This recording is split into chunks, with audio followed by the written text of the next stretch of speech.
A principios de 2026, las fuerzas de defensa organizaron para los rusos lo que Zelensky llamó un plan de sanciones de largo alcance, pero no de esas aburridas sanciones diplomáticas que quedan en el papel, sino unas reales, explosivas y con drones. Y los primeros fines de semana de verano, el 6, 7 y 8 de junio, demostraron que esta estrategia funciona al 100%. Este maratón comenzó en la noche del 6 de junio en la región de Krasnodar, en la terminal petrolera de Ust-Labinsk.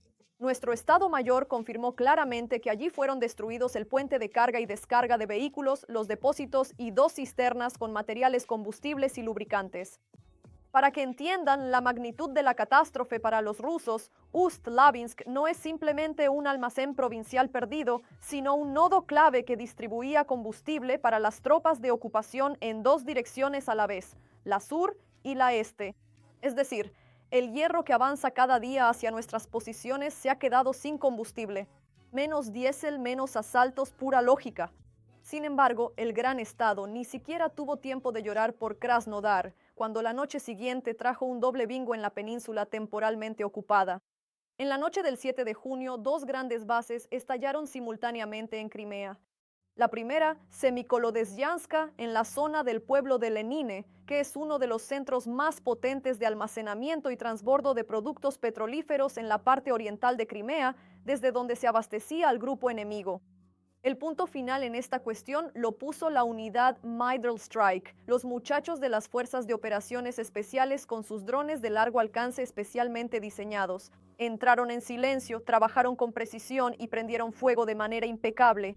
Esa misma noche, las llamas también envolvieron otro objetivo, una base petrolera en la zona de Feodosia, que servía como otro nido de combustible para el sur de Crimea. 2 bases en una sola noche, y los rusos, por supuesto, guardaron silencio táctico sobre esto en sus informes oficiales. Bueno, porque es difícil al mismo tiempo gritar sobre la defensa antiaérea sin análogos que supuestamente lo derribó todo, y de alguna manera explicar a sus propios ciudadanos por qué el cielo sobre Crimea de repente se volvió negro por el hollín. Y mientras allí seguía ardiendo, la fiesta se trasladó suavemente a Sochi, donde el 7 de junio el aeropuerto internacional prácticamente colapsó. Debido al movimiento de nuestros drones en la región de Krasnodar y Crimea, el espacio aéreo fue cerrado de urgencia, los aviones fueron aparcados y los pasajeros quedaron encerrados en la terminal. Y aquí empezó lo más gracioso. El pueblo profundo, acostumbrado a ver la operación especial por televisión con una cerveza, de repente descubrió que la guerra giraba justo sobre sus cabezas vacacionales. La sala de espera se convirtió en una sucursal de la histeria. Los rusos grababan videos de pánico, saturaban los chats y exigían explicaciones a la administración. ¿Qué más explicaciones necesitan mientras su ejército lanza misiles contra ciudades ucranianas y los drones ucranianos cierran sus resorts? Bienvenidos a la realidad, veraneantes. Por cierto, esto ya no es una casualidad, sino una nueva cotidianidad para la Federación Rusa, que desde junio de este año ha restringido oficialmente los vuelos de la aviación civil sobre sus regiones centrales. Es más, el espacio aéreo se ha cerrado para la aviación privada hasta una altitud de 5.100 metros. Y no se trata de ejercicios programados, simplemente ahora hay drones por todas partes y ningún general ruso sabe dónde explotará la próxima vez. El temible sistema de defensa antiaérea, en el que se han derrochado billones de rublos, resultó absolutamente impotente ante simples pajaritos. Pero la verdadera guinda de este pastel en llamas les esperaba en la noche del 8 de junio cuando la base petrolera Gruzhovaya fue atacada. Este es un objetivo de élite de un nivel completamente diferente, el mayor gigante petrolero de todo el sur de Rusia y el Cáucaso, cuyos tanques pueden almacenar hasta 1,5 millones de metros cúbicos de crudo al mismo tiempo. Es la parada final para todos los oleoductos principales del sur de Rusia y forma parte del complejo de transbordo Sheskarez. Aquí llega el oro negro de toda la región de Krasnodar y el Cáucaso, luego viaja por arterias subterráneas hasta el puerto de Novorossiysk, y de ahí, en petroleros, se distribuye por todo el mundo a cambio de dólares para el ejército de Putin. Este monstruo es capaz de procesar hasta 600 vagones cisterna en un solo día y era el corazón de la exportación rusa. La palabra clave es era. El comandante de las fuerzas de sistemas no tripulados, Robert Brovdi, el legendario Magyar, llamó poéticamente a esta operación especial, Duchess Vesubio, señalando que ocurrió una perfecta autocombustión por la tristeza del infernal jarabe de pera. Mientras tanto, los canales locales simplemente estallaron de alegría y comenzaron a autodevorarse por el pánico, pero las sorpresas nocturnas no terminaron ahí. Paralelamente, también llegó un ataque a otro objetivo estratégico, la estación Krasny Yar en la región de Volgogrado. Es un nodo lineal de producción que bombea petróleo en dos direcciones a la vez, hacia la refinería de Volgogrado y hacia la misma terminal de exportación en Novorossiysk a través del oleoducto Kuibyshev-Tukhoretsk. En pocas palabras, los nuestros han interrumpido otro eslabón crítico entre el pozo y el petrolero, y nuestro Estado Mayor General ha registrado oficialmente este incendio. Y como un bono para levantar el ánimo, esa misma noche se confirmó el exitoso ataque contra el puesto de mando del FSB. La agencia, que supuestamente debía garantizar la seguridad de toda la dictadura, ni siquiera pudo proteger su propio puesto de mando de un dron ucraniano. Así que aquí sobran los comentarios. Pura vergüenza. Si juntamos este rompecabezas de 3 días, se revela un sistema claro y hermoso. La noche del día 6, Ust-Labinsk, se resta combustible para el frente. La noche del día 7, Crimea priva de recursos a los ocupantes en la península. La noche del 8, Grushovaya y Krasny Yar asestan un golpe directo a toda la exportación rusa. Este es un desmantelamiento metódico de la logística enemiga, desde el tanque de un camión cisterna militar hasta un petrolero internacional. Y las cifras ya hablan por sí solas. Según datos de la revista Forbes, para el verano de 2026, Ucrania ha dejado fuera de servicio al menos el 55% de la capacidad de refinación de petróleo de Rusia. Más de la mitad. El Kremlin lo entiende y en secreto se retuerce en convulsiones. Prueba de ello es la prohibición oficial de exportar gas de aviación que impusieron hasta el 30 de noviembre bajo el pretexto de estabilizar el mercado. Cubren las conspiraciones con mentiras. Las fábricas se han incendiado, no hay combustible de aviación ni siquiera para ellos mismos, así que la exportación se detiene, no habrá divisas. ¿Y sin divisas no hay armas? El panorama es perfecto. Los nuestros atacan la infraestructura, arde de manera espectacular, el dinero del monedero de Putin se evapora y el frente de los ocupantes se debilita. Mientras tanto, los rusos asustados están sentados sobre sus maletas en el aeropuerto de Sochi y no entienden por qué los aviones no vuelan si todo ha sido derribado. La respuesta es simple, porque está ardiendo. En las últimas semanas, las fuerzas ucranianas han estado atacando metódicamente las rutas logísticas de los rusos. Bajo los ataques se encuentran los nudos ferroviarios, columnas militares, depósitos de municiones y puentes, a través de los cuales los ocupantes abastecen a sus agrupaciones en Crimea y en el sur de Ucrania. Una atención especial han recibido los ataques a la infraestructura de transporte en la región de Zaporiyia. Precisamente por esta dirección pasa la arteria clave que conecta Rusia con la Crimea ocupada por tierra. Para el Kremlin, esta ruta tiene un significado estratégico tras la voladura del puente de Crimea. Los rusos han comenzado a utilizar aún más activamente el corredor terrestre a través de Mariupol, Berdiansk y Melitopol. Y ahora esta arteria se encuentra bajo una seria amenaza. Según informes de los militares ucranianos y fuentes rusas, los últimos ataques se dirigieron a tramos ferroviarios que se utilizan para trasladar equipo y municiones. El ferrocarril tiene una importancia crítica para el ejército ruso. Si bien un camión puede ser reemplazado relativamente rápido, transportar decenas de tanques o cientos de toneladas de municiones sin ferrocarril es mucho más complicado. Los expertos militares destacan que la guerra moderna es, ante todo, una cuestión de logística. Un ejército puede tener miles de soldados, cientos de tanques y sistemas de artillería, pero sin un suministro regular de municiones, combustible y repuestos, pierde rápidamente su capacidad de combate. Por eso Ucrania desde hace tiempo ha apostado por reducir las capacidades logísticas del enemigo, y los resultados de esta estrategia se están volviendo cada vez más evidentes. La situación en torno a la ocupada Melitopol se ha vuelto especialmente reveladora. Los rusos han convertido esta ciudad prácticamente en el principal centro logístico del sur. Por ella pasan los cargamentos militares que luego se dirigen hacia Crimea o al frente en las regiones de Zaporiyia y Jersón. Cuando los drones y misiles ucranianos atacan estos objetivos, el mando ruso se ve obligado a buscar rutas alternativas. Pero el problema es que ya no quedan tantas alternativas. Y para animarse con un video divertido, pueden ver cómo los locales se pelean por conseguir vales de gasolina.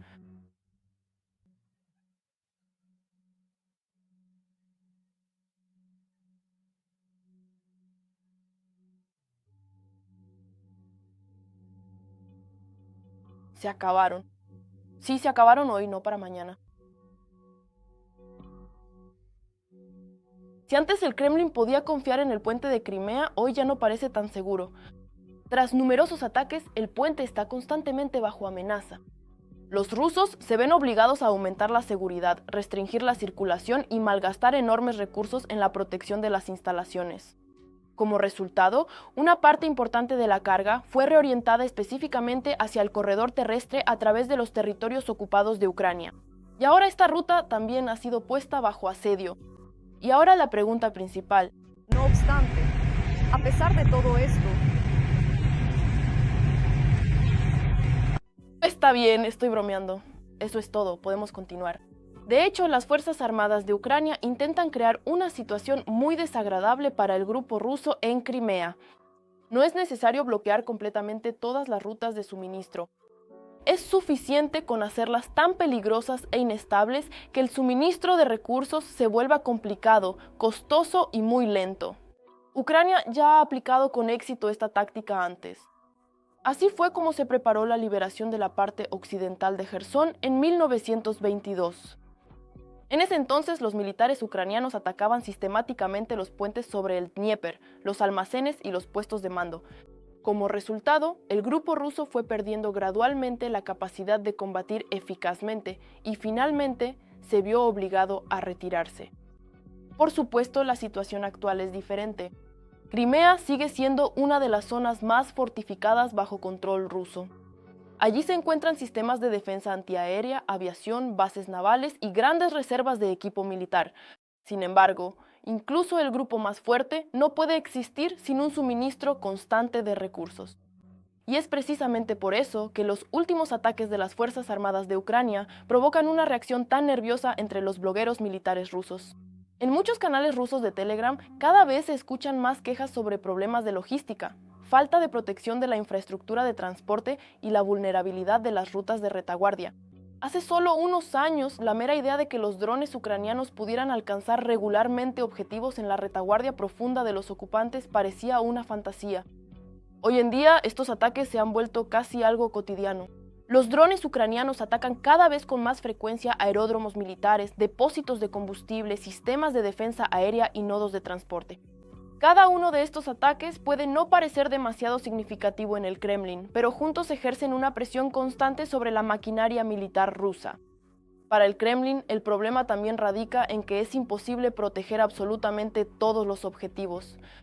El mando ruso se ve obligado a elegir constantemente qué direcciones cubrir en primer lugar, y cuanto más objetivos aparecen, más difícil se vuelve esta tarea. Por eso la estrategia ucraniana de agotar la logística puede tener un efecto a largo plazo. El 8 de junio de 2026, el comandante en jefe de las Fuerzas Armadas de Ucrania, Oleksandr Syrskyi, resumió los combates de mayo y anunció una cifra a la que vale la pena prestar atención. Como resultado de las acciones activas del mes pasado, la proporción de territorios liberados y perdidos fue de más 100 kilómetros cuadrados a favor de Ucrania. Y en total, desde principios de este año ya se han recuperado más de 600 kilómetros cuadrados. Entiendo perfectamente que ahora tienen dos opciones de reacción ante estas palabras. La primera, por fin estamos avanzando poco a poco. La segunda, otra vez estos informes, ya basta. Si eligieron precisamente la segunda opción, no son paranoicos. Simplemente somos personas que llevan ya 4 años viviendo en condiciones de una gran guerra y que han aprendido a ser críticas con las estadísticas bonitas. pero vamos a analizarlo porque la situación real es mucho más compleja de lo que parece a primera vista. Cuando Syrskyi habla de un más 100, calcula la diferencia neta, la superficie total de tierras liberadas menos la que hubo que abandonar. El Instituto Estadounidense para el Estudio de la Guerra maneja otros datos. Según sus cálculos, en mayo las fuerzas ucranianas recuperaron el control o limpiaron completamente de ocupantes unas 250 kilómetros cuadrados, mientras que el enemigo solo logró capturar 130. Al mismo tiempo, Volodymyr Zelensky, unas semanas antes, mencionó la cifra de 590 kilómetros cuadrados desde principios de año. Resulta que hay 3 cifras diferentes en torno a un mismo acontecimiento. La agencia Reuters señaló que por ahora es imposible verificar estos datos de manera independiente. Y no porque alguien esté mintiendo, sino porque la línea del frente no es una oficina con puertas abiertas donde todo se ve como en la palma de la mano. Sin embargo, en realidad no importa la cifra exacta al milímetro. Lo importante es la dirección de la flecha en el gráfico. Y es precisamente en este punto donde comienza el análisis por el cual realmente vale la pena ver este video hasta el final. Durante 3 años seguidos, desde 2023 hasta principios de 2026, esta flecha simbólica se movió persistentemente en una sola dirección.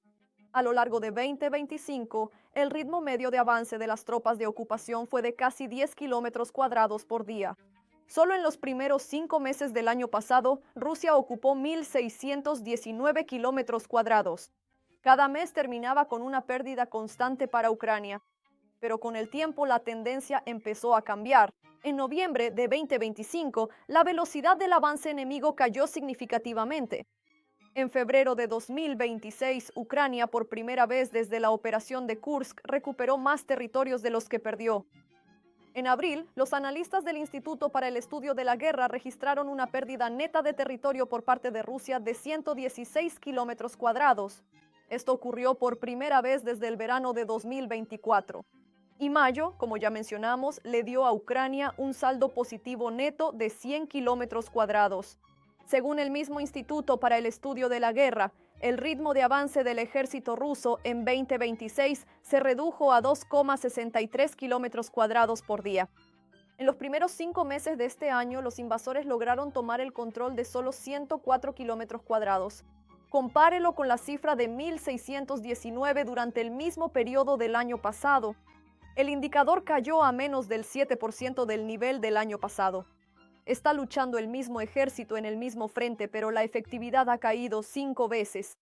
Y esta conclusión no es solo de la Kiev oficial, sino también de expertos estadounidenses independientes.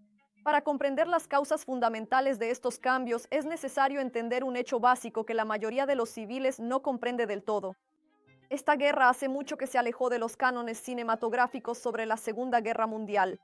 Imagínate una franja de tierra de 20 kilómetros de ancho a ambos lados de la línea de contacto. Es una zona de destrucción absoluta, la llamada Kill Zone. Si te encuentras en ese espacio, los drones de reconocimiento te detectan al instante. Cualquier vehículo que se atreva a moverse de día será detectado y destruido con toda seguridad. El comandante en jefe confirmó que la profundidad de esta zona mortal alcanza los 20 kilómetros a ambos lados. Es más, cerca del 80% de todas las bajas en esta guerra actualmente son causadas precisamente por drones, superando a la artillería y los misiles. Este factor limita las acciones de ambos bandos por igual. Los rusos han perdido la capacidad de realizar asaltos blindados masivos, ya que su infantería y equipos son destruidos incluso antes de acercarse. Por otro lado, Ucrania tampoco puede formar un puño de hierro con tanques e intentar una ruptura, porque en el cielo hay una cantidad similar de drones enemigos. Por eso, el avance ahora se logra agotando al enemigo y mediante ataques metódicos a su logística en la retaguardia. Además, en 2026, Ucrania logró obtener una superioridad numérica en sistemas no tripulados a nivel táctico. Según la información del subdirector de la oficina del presidente, Ihor Paliza, actualmente nuestros defensores utilizan en el frente un 30% más de drones de ataque que los ocupantes. Y en cuanto a la intensidad de las misiones de los complejos robóticos terrestres, los superamos el doble, lo que fue confirmado literalmente el 10 de junio por el jefe del Estado Mayor, Anatoly Ignatov. Existe otro factor importante del que rara vez se habla públicamente. En febrero de 2026, Ucrania bloqueó el funcionamiento de los terminales Starlink en ciertas zonas ocupadas, lo que desorganizó instantáneamente la coordinación de los rusos, quienes utilizaban masivamente equipos de contrabando.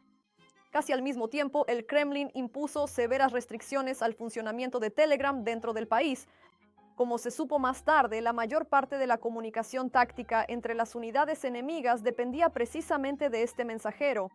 Al bloquear Telegram, de hecho, bloquearon su propio mando militar.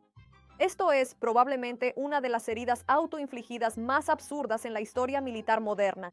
Además de esto, en la línea del frente se está desarrollando una revolución tecnológica a gran escala, de la que los grandes medios por alguna razón apenas mencionan de pasada, aunque es precisamente esta la que promete ser decisiva en los próximos meses. Se trata de la robotización total del frente. Desde principios de 2026, los militares ucranianos, con la ayuda de complejos robóticos terrestres, han realizado con éxito más de 50.000 misiones logísticas y de evacuación. Esto no son cuentos bonitos de comunicados de prensa, sino informes oficiales del Ministerio de Defensa al 9 de junio. Solo en el mes de marzo, las plataformas no tripuladas realizaron más de 9.000 misiones de combate y de apoyo en la primera línea. El número de unidades que integraron estos sistemas en su trabajo casi se duplicó en los primeros 5 meses del año, de 117 a 230. ¿Cómo se ve esto en la práctica? Se trata de plataformas a control remoto de 4 ruedas o con orugas que pueden transportar hasta 200 kilogramos de carga útil. Llevan municiones a las posiciones más alejadas, evacúan a los heridos bajo fuego intenso hacia lugares a los que un conductor humano simplemente no podría llegar, porque el cielo sobre la zona de muerte está completamente controlado por drones. Parte de estos sistemas está equipada con torretas de combate a control remoto. Otros cumplen tareas de desminado o realizan reconocimiento de ingeniería. Para el primer semestre de 2026 está previsto contratar 25.000 de estos complejos, lo que es el doble de lo que se adquirió en todo el año anterior. ¿Por qué este paso es críticamente importante precisamente ahora? El principal problema de Ucrania sigue siendo la aguda escasez de personal en el frente. Los robots no pueden reemplazar completamente al soldado en la trinchera, pero permiten salvar la vida de los combatientes en aquellas zonas donde antes era necesario arriesgar a las personas para tareas puramente técnicas. Cada evacuación exitosa de un herido con la ayuda de un vehículo no tripulado es un militar salvado que regresará a su familia y al servicio. Paralelamente a la modernización tecnológica, existe otro mecanismo que explica directamente las cifras positivas de mayo. A finales del mes pasado, el ministro de Defensa lanzó oficialmente un programa a gran escala llamado confinamiento logístico. Su esencia consiste en un aumento significativo de los ataques de alta precisión de alcance medio contra la retaguardia profunda del enemigo.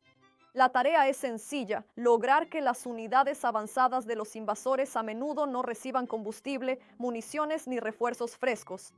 La idea es debilitar al enemigo no con asaltos frontales, sino cortando sus arterias de suministro. En este contexto, la carretera P280 tiene una importancia clave. Es una autopista de más de 500 kilómetros de longitud que va desde Rostov del Don, pasando por las temporalmente ocupadas Mariupol, Berdiansk y Melitopol, hasta llegar a Crimea. Es la principal arteria logística de todo el grupo de tropas rusas en el sur. Por esta ruta circulan interminables columnas de camiones cisterna y municiones. Un control efectivo del fuego sobre esta carretera asfixia a la línea del frente. Y este plan ya se está llevando a cabo. Los tanques de combustible explotan, los grandes almacenes saltan por los aires. Además de todo esto, a principios de junio, las Fuerzas Armadas de Ucrania inutilizaron con ataques de alta precisión el puente de Chonhar, que es uno de los principales cruces entre la península de Crimea y la parte ocupada de la región de Jersón. Los resultados de esta estrategia se hicieron evidentes incluso sin un estudio detallado de los mapas satelitales. Ya el 3 de junio aparecieron enormes filas en las estaciones de servicio en Eupatoria. El 1 de junio, en Sebastopol, los residentes locales comenzaron a inscribirse masivamente en listas para comprar combustible. Desde finales de mayo, la Administración de Ocupación limitó la venta de gasolina a 20 litros por automóvil y bloqueó por completo la venta en bidones. Desde el 5 de junio, foros de Crimea reportan escasez de alimentos básicos. Faltan en estantes trigo sarraceno, azúcar, arroz y harina. Los colaboradores sobre el terreno explican esto por una pausa planificada en los ciclos de cosecha. Y esto ocurre en los primeros días de junio. Suena extremadamente convincente. Sin embargo, los problemas cotidianos de los civiles son solo la punta del iceberg. Los analistas de combate captan los puntos principales. La aguda escasez de municiones y combustible ya está frenando el ritmo de los ataques rusos en la dirección de Orihiv y en la orilla izquierda de Jersón. Si un camión cisterna no llega por la carretera P280, al día siguiente la unidad enemiga ve frustrado el asalto planeado. Como les gusta repetir a los estrategas militares, la táctica ayuda a ganar una batalla concreta, pero el resultado de toda la contienda siempre lo determina la logística. A juzgar por las gasolineras vacías en Sebastopol, Ucrania finalmente ha comenzado a aplicar este principio de hierro de manera sistemática. Ahora repasemos los puntos concretos en el mapa donde la situación está cambiando dinámicamente justo ahora. La primera zona candente es la región de Selicheburova en Yarkov. El 8 de junio, el Instituto para el Estudio de la Guerra confirmó con nuevas imágenes geolocalizadas que las unidades ucranianas avanzaron con éxito al sureste de Burova, limpiando posiciones en la zona de Karpivka y al este del asentamiento de Serednia. Además, fuentes que monitorean el grupo ruso Oeste informan sobre exitosos contraataques de las Fuerzas Armadas de Ucrania en dirección a Jekivka. Borova es un punto que incluso a principios de año estuvo bajo una presión feroz e incesante de los ocupantes. El hecho de que nuestras fuerzas aquí no solo mantengan la defensa, sino que también obliguen al enemigo a retroceder, es un cambio táctico serio. La segunda dirección importante es el sector táctico de Kostiantynivka-Drushkivka en la región de Donetsk. Aquí observamos dos verdades paralelas y absolutamente diferentes. Por un lado, el Instituto para el Estudio de la Guerra confirmó el avance de las Fuerzas Armadas de Ucrania en la zona de Chasiv Yar, al norte de Kostiantynivka, donde la artillería y los drones ucranianos destruyen eficazmente los puestos de mando y las concentraciones de personal enemigo a una profundidad de hasta 10 kilómetros.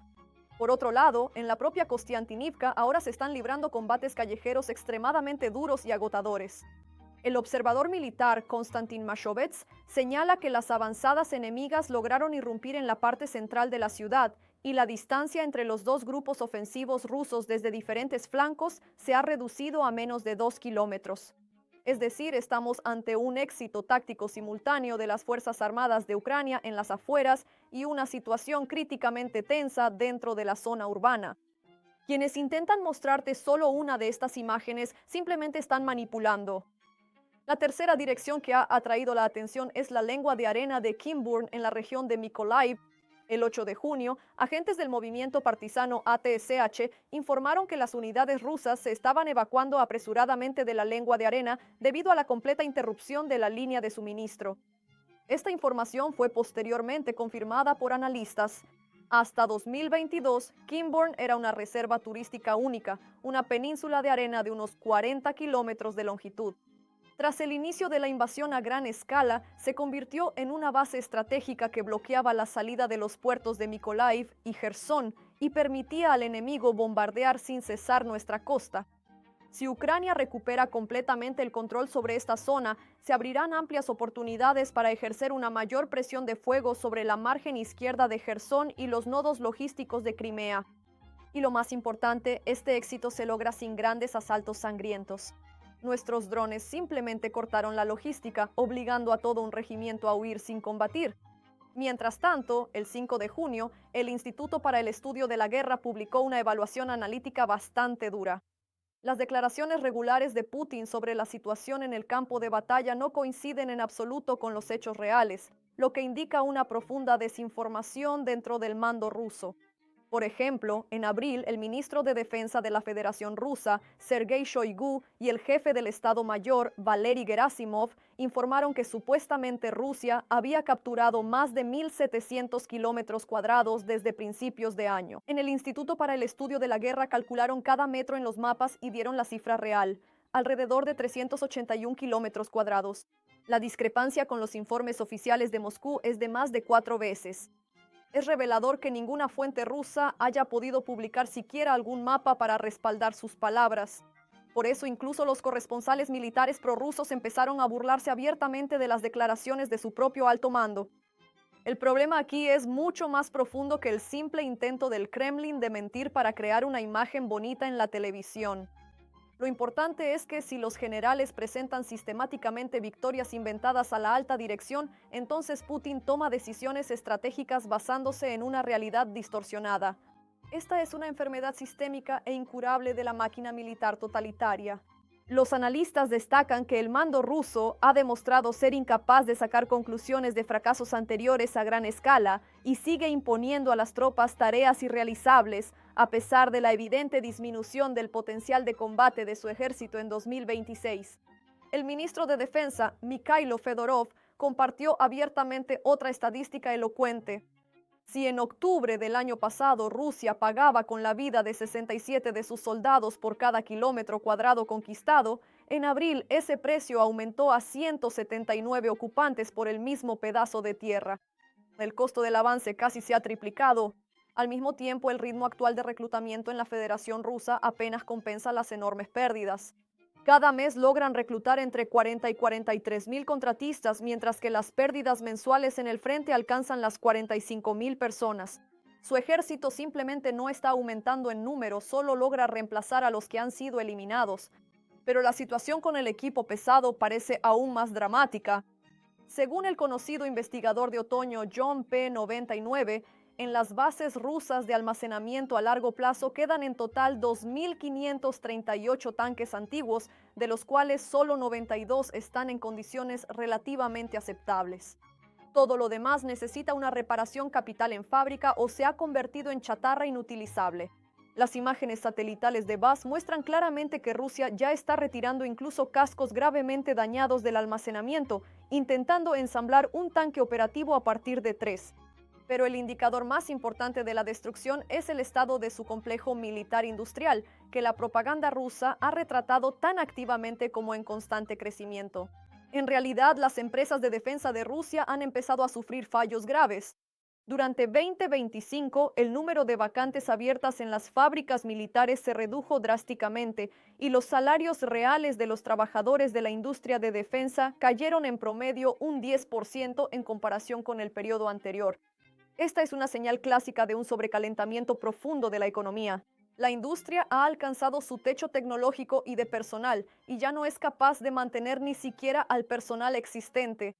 Por supuesto, este análisis no significa que mañana el frente ruso colapsará de repente o que el Estado dejará de existir. Rusia ha acumulado suficiente margen de resistencia como para continuar la guerra durante algún tiempo más. Sin embargo, cada nueva operación les costará mucho más y dará menos resultados. La tendencia es evidente. Con cada mes de guerra prolongada, la presión financiera sobre Moscú se transforma cada vez más en debilidad de sus tropas en el campo de batalla. Sin embargo, como prometimos desde el principio, nuestro análisis debe seguir siendo honesto y objetivo, sin optimismo excesivo. En las direcciones de Pokrovsk, Juliápilsk y Oleksandrivsk, las fuerzas de ocupación continúan realizando asaltos diarios. No han logrado éxitos significativos allí, pero atacan sin detenerse. La intensidad general de los enfrentamientos en mayo aumentó considerablemente, como lo ha declarado abiertamente el propio Sirski. La ciudad de Chasiv Yar, como resultado de los constantes ataques, prácticamente ha dejado de existir como asentamiento. Las unidades ucranianas mantienen una defensa férrea entre ruinas totales en las afueras occidentales. Esto ya no es una defensa clásica de barrios urbanos, sino combates cercanos duros y agotadores, cuyo objetivo es desgastar y debilitar al máximo a los regimientos de asalto profesionales del enemigo. Además, sigue en el aire la principal pregunta inquietante: ¿cómo cambiarán las cosas si el Kremlin decide anunciar una nueva ola de movilización abierta? Volodymyr Zelensky ya ha advertido a la sociedad que ese escenario es considerado por el adversario como completamente probable. Si Rusia se atreve a dar este paso, toda la aritmética militar volverá a cambiar. La enorme cantidad de fuerza viva en el frente inevitablemente se transformará en una nueva serie de asaltos. Aunque incluso estos resulten colosalmente costosos para el propio agresor. Por ahora esto no ha sucedido, pero ignorar un riesgo así sería un gran error.